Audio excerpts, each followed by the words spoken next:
The Thief of Always, Chapter 18. The Bitter Truth.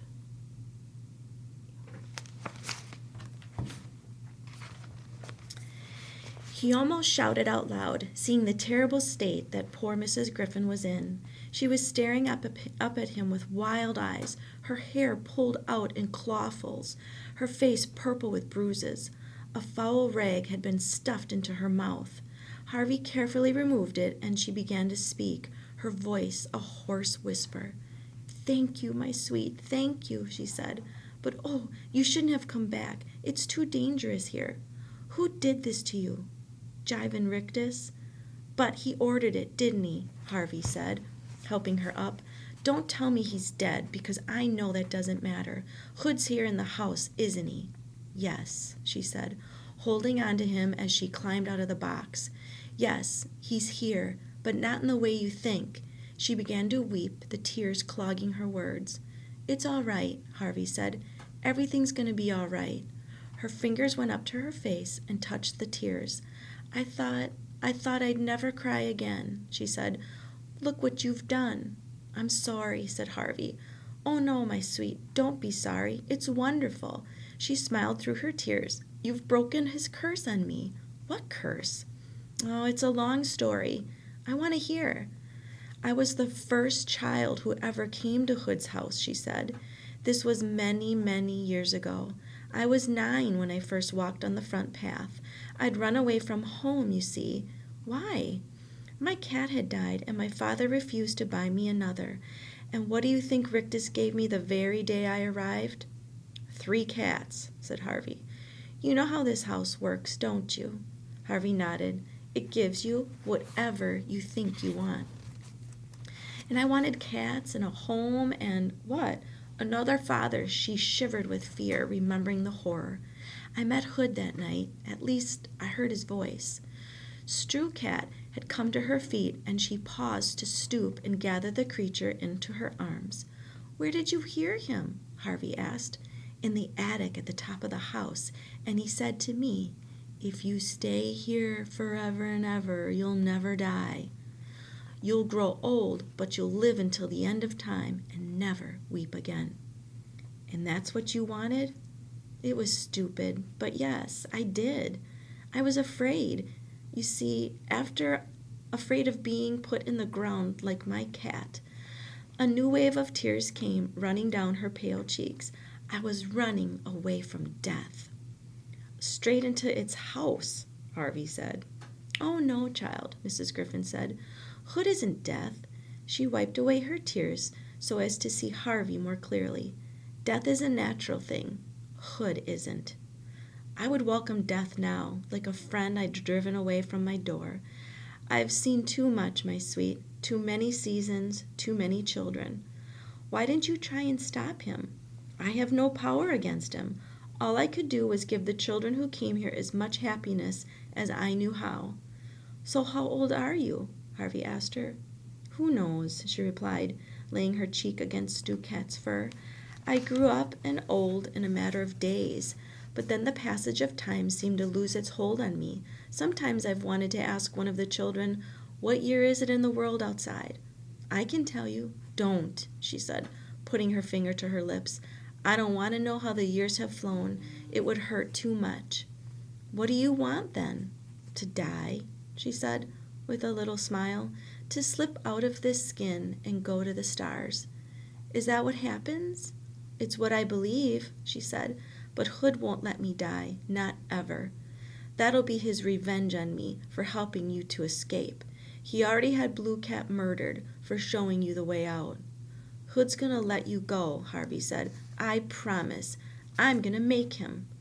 She shook her head. "You're so brave, my sweet," she said. "But he won't let any of us go. There's such a terrible emptiness inside him. He wants to fill it with souls, but it's a pit, a bottomless pit." "And you're both heading for it," said an oily voice. The speaker was Mar. She was oozing down the stairs. "We've been looking for you up and down," she said to Harvey. "You'd better come with me, child." She extended her arms in Harvey's direction. He remembered all too well her transforming touch. "Come, come," she said. I might still get you out of trouble if you let me make something humble of you. He likes humble things, does Mr. Hood. Fleas, worms, scabby dogs. Come to me, child, quickly. Harvey looked around the cellar. There were no other ways out. If he was to get Mrs. Griffin up into the sun, it had to be by way of stairs, and Mar was standing in front of them. He took a step in her direction, and she smiled toothlessly. Good child, good, she said. Don't, Mrs. Griffin said. She'll hurt you. Hush, woman, Mar said. We're going to have to nail that lid down next time. Her greasy green eyes swiveled back to Harvey's direction. He knows what's good for him, don't you, boy? Harvey didn't reply.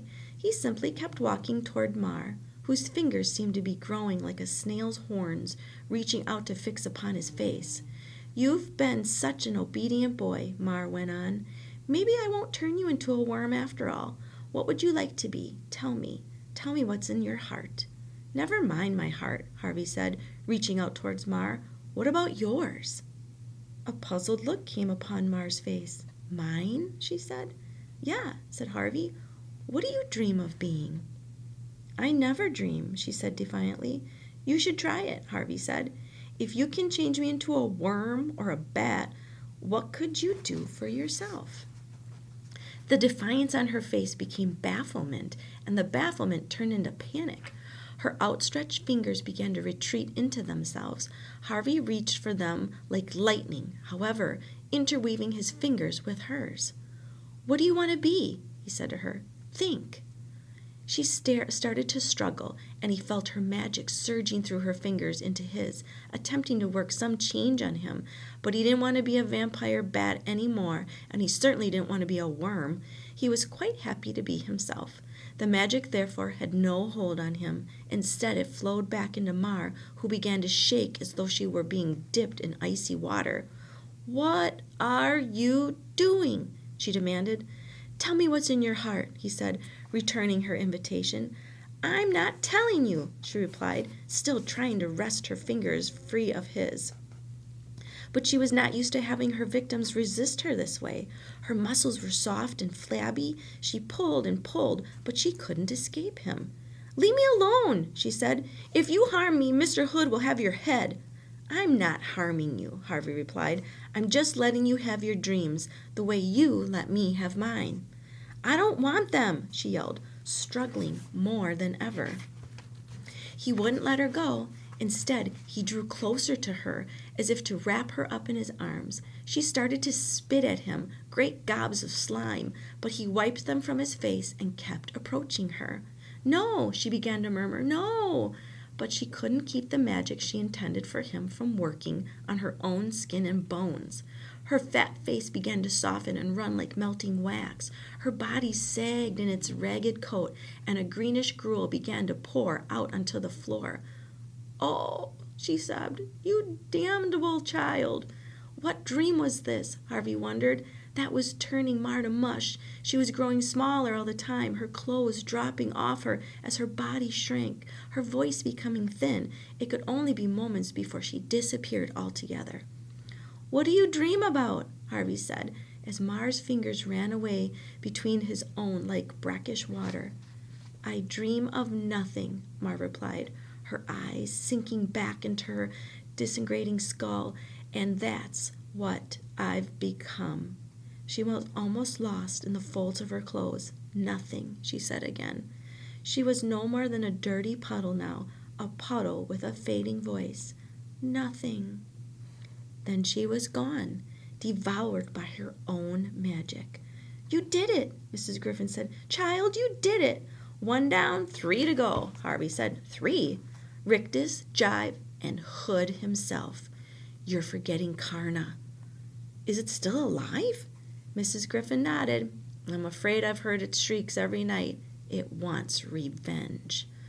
And I want my life back, Harvey said, taking her by the arm and escorting her, still carrying Stu-Cat, to the bottom of the stairs.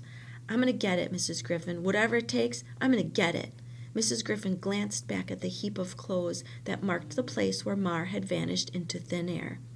Maybe you can, she said. with astonishment in her voice. "Of all the children who've come here, maybe you're the one who can beat Hood at his own game."